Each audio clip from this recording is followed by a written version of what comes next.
Hello everyone, good evening. তোমরা সবাই কি করছো? আমি দেখো সন্ধ্যাবেলা চলে এসেছি রান্নাঘরে, রান্না করব। তাই আজকে সেইভাবে তোমাদের সাথে কোনো ভিডিও শেয়ার করতে পারিনি, কোনো ফটোও সেভাবে পোস্ট করতে পারিনি, সেইভাবে তোমাদের সাথে কোনো কথাও হয়নি। তো ভাবলাম যে না, সন্ধ্যার থেকে একটা ভিডিও করি, সেটাই তোমাদের সাথে শেয়ার করব। তো সন্ধ্যাবেলা দেখো চলে এসেছিলাম রান্নাঘরে রান্না করতে। আমি বলি না যে আমাদের প্রায় দিন রাত্রেবেলাতে রুটি করা হয়, তো সেই জন্য এই যে রুটির জন্য আটা নিয়ে আটাটা মাখিয়ে ফেলেছি। আর এখন এইগুলো আটা নেচিগুলোকে গোল করে নিচ্ছি। আর এরকম গোল গোল করে রাখতে না আমার খুব ভালো লাগে। তো দেখো সব আটা নেচিগুলো কত সুন্দর গোল গোল করেছি। এখন এখান থেকে নেচি তুলে রাখছি, কারণ ওর হচ্ছে কালকে থেকে মর্নিং ডিউটি। তো সকালবেলা অত সকালবেলা না উঠে আটা মাখাতে ইচ্ছা করে না। তো ভাবলাম আটাটা মাখিয়েছি যখন একটু বেশি করে মাখিয়ে নিচে তুলে রাখবো। আবার ভাতও কতগুলো রয়েছে, সে ভাতটাও রেখে দিয়েছি। যদি বলে যে না ভাত ভেজে দাও, তাহলে ভাত ভাজা করে দেবো। যাই হোক, আটার নিচেও রেখে আসলাম, ভাতটাও রেখে আসলাম। আর এখন আমি রুটি করছি। আর রুটি করতে গেলে দেখো গ্যাসটার কি অবস্থা হয়। আমার না গ্যাস নোংরা দেখলে খুব অস্থির লাগে, কিন্তু রুটি করার সময় গ্যাসটা নোংরা হবেই। আর এই রুটি করা মানে শেষ হওয়া মাত্র আমি আগে কিছু করি না করি গ্যাস পরিষ্কার করি, জানো তো। আমার এটা একদম যেন অভ্যাস হয়ে গেছে। তো যাই হোক, আজকে দুপুরবেলা সেরকম কোনো রান্না বান্না করিনি বলে আজকে শেয়ার করিনি। শরীরটা খুব একটা ভালো নেই, সেই জন্য আর মানে ফোন টোন ধরে সেরকম কিছুই আজকে আর শেয়ার করতে পারিনি তোমাদের সাথে। তো এইদিকে আমার রুটি প্রায় কমপ্লিট হয়ে গেছে। আর এখন রুটি করে নিয়ে ফ্রেশ হয়ে যাবো হচ্ছে জামা কাপড় গোছাতে। দুপুরবেলা বেশ কটা জামা কাপড় ধুয়ে দিয়েছিলাম।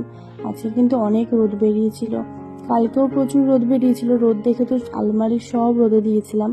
আর আজকেও প্রচুর রোদ বেরিয়েছিল, ভেবেছিলাম যে বাবা মায়ের আলমারি মানে সব কিছু রোদে দেবো, কিন্তু বললাম না শরীরটা ভালো লাগছে না বলে আজকে আর দিনই, যদি কালকে রোদ ওঠে তো কালকেই দেবো ভেবেছি।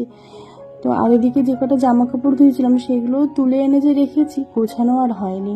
তো এখন ভাবলাম যে শরীরটা এখন ঠিক লাগছে, তো ভাবলাম এই গ্যাসটা পরিষ্কার করে বাসন টাসন ধুয়ে ধুয়ে নিয়ে ঘরে গিয়ে হচ্ছে কি জামা কাপড় কটা ভাঁজ করবো। ও এখনও বাড়িতে আসেনি, তো ও ততক্ষণে বাড়ি চলে আসবে। আর এদিকে দেখো এই যে রাত্রেবেলা কুমড়ো আলুর তরকারি করেছি আর রুটি।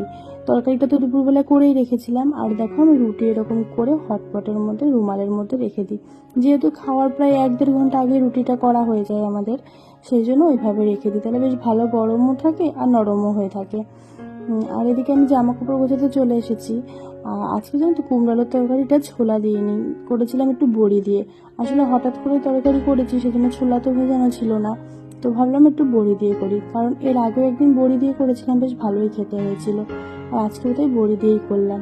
আর ওকে বলেছি অফিস থেকে আসার সময় একটু মিষ্টি নিয়ে এসো, তো ও তো মিষ্টি নিয়ে আসবে। তো রাত্রেবেলা কুমড়ো আলুর তরকারি, রুটি আর মিষ্টি দিয়ে খাওয়া হবে। আর এদিকে যে আমি জামা কাপড়গুলো সব গুছিয়ে নিচ্ছি, বেশ কটা জামা কাপড়ই গোছাতে হবে। যাই হোক, কাজ করতে যেই শুরু করেছি শরীরটা অটোমেটিকই যেন ঠিক হয়ে গেছে, মনের মধ্যে যেন জোর অটোমেটিক চলে এসেছে যে না, আমাকে এবার সব কিছু আস্তে আস্তে গুছিয়ে নিতে হবে। যাই হোক, আজকের একটা ছোট্ট ভিডিও তোমাদের সাথে শেয়ার করলাম। তোমাদের কেমন লাগলো ভিডিওটা অবশ্যই জানিও। আর ভালো লাগলে লাইক কমেন্ট শেয়ার করে দিয়ে আমার পাশে থেকো। আর হ্যাঁ, চ্যানেলটা সাবস্ক্রাইবও করে দিও।